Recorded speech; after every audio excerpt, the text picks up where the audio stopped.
जी यानी मित्रों, बिहार चुनाव में राहुल फैक्टर जहां फेल हो गया, वहीं चिराग की चांदी रही। लोकसभा चुनाव में हिट और विधानसभा चुनाव में अभी तक फ्लॉप रहने वाले चिराग ने इस चुनाव में वापसी की है। उनकी पार्टी को गठबंधन में 29 सीटें मिली थी, लेकिन एक सीट पर उनके उम्मीदवार का पर्चा खारिज हो गया था। इस तरह 28 सीटें चिराग की पार्टी ने लड़ी, जिसमें से 19 सीटें जीतती वो दिखाई दे रही है, जबकि पिछले चुनाव में चिराग के हिस्से सिर्फ एक सीट आई थी। यह उनकी पार्टी का दूसरा सबसे अच्छा प्रदर्शन है। इससे पहले 2005 के चुनाव में लोक जनशक्ति पार्टी को 29 सीटें मिली थी, लेकिन वो चुनाव पार्टी ने चिराग पासवान के पिता रामविलास पासवान के नेतृत्व में लड़ा था।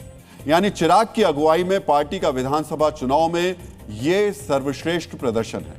अपने प्रदर्शन से चिराग बेहद खुश नजर आए। बिहार की जनता को, बिहार की महान जनता को विशेष धन्यवाद और बधाई देता हूं। जो लोग चिराग पासवान के बिहार फर्स्ट, बिहारी फर्स्ट पे सवाल उठाते थे, गठबंधन में मेरी भूमिका के ऊपर सवाल उठाते थे कि इसके पास ज्यादा इसको सीटें दे दी गई, इतना ये लोग प्रदर्शन नहीं करेंगे, मुझे लगता है ये एक जवाब ने कई, एक रिजल्ट ने कई प्रश्नों के जवाब देने का काम किया। और एक नजर एनडीए की 5 पार्टियों के स्ट्राइक रेट पर भी डाल लेते हैं। बीजेपी का स्ट्राइक रेट 89% रहा, जेडीयू का स्ट्राइक रेट 83% रहा, जीतन राम मांझी की पार्टी हम का स्ट्राइक रेट 83% रहा, चिराग की पार्टी का स्ट्राइक रेट 68% रहा, जबकि उपेंद्र कुशवाहा की पार्टी राष्ट्रीय लोक मोर्चा का स्ट्राइक रेट 67% रहा। चिराग का स्ट्राइक रेट लोकसभा की तरह 100% नहीं रहा, लेकिन उनका यह प्रदर्शन इसलिए महत्वपूर्ण है क्योंकि कहा जा रहा था कि उनकी पार्टी को गठबंधन के तहत सबसे मुश्किल सीटें मिली हैं, वहां जीतना कठिन है, लेकिन टफ सीटों पर भी चिराग की पार्टी ने बेहतर प्रदर्शन करके दिखाया है।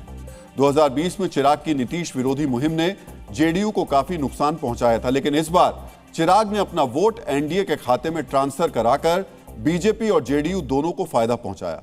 इस तरह चिराग ने उन लोगों को भी जवाब दिया जो कह रहे थे उन्हें जरूरत से ज्यादा सीट लड़ने के लिए दी गई है। ज्यादा दिन पुरानी बात नहीं है जब पार्टी में बगावत और चाचा के अलग हो जाने के बाद कुछ लोग चिराग की राजनीति खत्म होने की बात कर रहे थे, लेकिन चिराग ने पहले लोकसभा चुनाव और अब विधानसभा चुनाव में अपने प्रदर्शन से खुद को बिहार की राजनीति में पूरी तरीके से स्थापित कर लिया है।